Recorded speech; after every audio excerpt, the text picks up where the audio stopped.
Brought to you by Palvi Agrico. आता शेतीसाठी जे काही लागणार ते घरपोच मिळणार, तेही मोबाईलच्या एका क्लिकवर। उद्धव ठाकरेंच्या शिवसेनेचे नेते अंबादास दानवे यांनी उपमुख्यमंत्री अजित पवारांचे पुत्र पार्थ पवार यांच्यावरती गंभीर आरोप केले आहेत। पार्थ पवार यांच्या कंपनीने 1800 कोटी रुपयांची किंमत असलेली जमीन केवळ 300 कोटी रुपयात विकत घेतली असून या व्यवहारात फक्त 500 रुपयांची स्टॅम्प ड्युटी भरली गेली आहे। तसेच या प्रकरणात उद्योग विभागाकडून केवळ 48 तासात स्टॅम्प ड्युटी माफ केल्याचा आरोप अंबादास दानवे यांनी केला आहे। दरम्यान दानवेंच्या आरोपानंतर विविध राजकीय प्रतिक्रिया समोर आल्या आहेत। मुख्यमंत्री देवेंद्र फडणवीस यांनी नेमकं काय म्हटले ते एकदा पाहूयात। असं आहे की या प्रकरणाच्या संदर्भात सगळी माहिती मी मागवलेली आहे। महसूल विभाग असेल, IGR असेल, लँड रेकॉर्ड्स असतील, या संदर्भातली सगळी माहिती मी मागवलेली आहे। या संदर्भातले योग्य ते चौकशीचे आदेश देखील मी दिलेले आहेत आणि ही सगळी माहिती आणि जी काही प्राथमिक चौकशी आहे त्याच्या आधारावर या संदर्भात जी काही तुम्हाला सांगायचं ते मी सांगणार आहे। त्यामुळे अद्याप माझ्याकडे पूर्ण माहिती आलेली नाही। प्रायमा फेसी जे मुद्दे समोर येत आहेत ते मुद्दे गंभीर आहेत, त्याच्यामुळे त्याची योग्य प्रकारची माहिती घेऊनच बोललं पाहिजे। त्या दृष्टीनं मी ही माहिती आज सगळी माझ्याकडे येणार आहे। ती माहिती आल्यानंतर तुम्हाला या संदर्भात शासनाची पुढची दिशा काय, याच्यात कारवाई काय आहे, या सगळ्या गोष्टी सांगण्यात येतील। तसेच महसूल मंत्री चंद्रशेखर बावनकुळे यांनी काय म्हटले ते पाहूयात। एक तर आतापर्यंत माझ्याकडे कुठलीही तक्रार प्राप्त नाहीये। मला सकाळी अंजली दमानी यांचा फोन होता। त्यांनी सांगितलं की मंगळवारी 11 तारखेला संपूर्ण केस माझ्याकडे फाईल करणार आहे आणि राहिला प्रश्न महार वतन जमिनीबद्दलचे निर्णय घेण्याचा, तो एक विशेष कायदा आहे। आपल्याला चेक करावं लागेल की महार वतन जमिनीच्या कायद्यानुसार झालाय की नाही झालाय। मुद्रांक शुल्क माफीचा किंवा देण्याबद्दलचा कायदा आहे।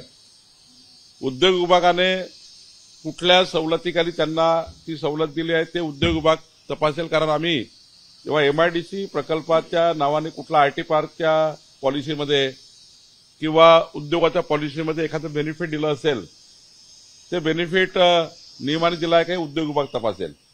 कारण आम्ही या ठिकाणी IT पार्कला जी काही धोरण आलं होतं IT पार्कचं किंवा उद्योग विभागाचं, त्यावेळी मंत्रिमंडळाने काही त्या ठिकाणी सवलती जाहीर केल्या उद्योगाला। त्या सवलतीमधलं ते आहे का किंवा त्या सवलतीमध्ये नाही आहे किंवा परस्परच त्या ठिकाणी काही केलं गेलं, याचा नक्की पूर्ण तपास करावा लागेल असं मीडियामध्ये आलं आणि मी त्यावर बोलून दिलं।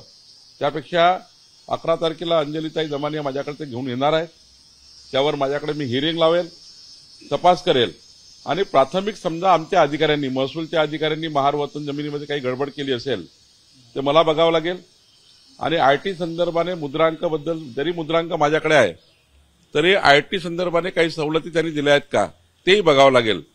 शेवटी जर विरोधी पक्षाने हा प्रकरण मीडियाच्या माध्यमातून दिलं असलं तरी अधिकृतपणे अजूनपर्यंत माझ्या कोर्टामध्ये किंवा माझा प्रशासकीय मंत्री म्हणून, प्रभारी मंत्री म्हणून माझ्याकडे तो अजून विषय आला नाही।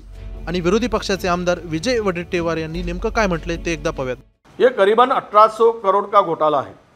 ये जमीन महार वतन की जमीन है। ये जगह को कोई खरीदी खत नहीं बना सकता है क्योंकि टाइटल इस जगह का क्लियर नहीं है।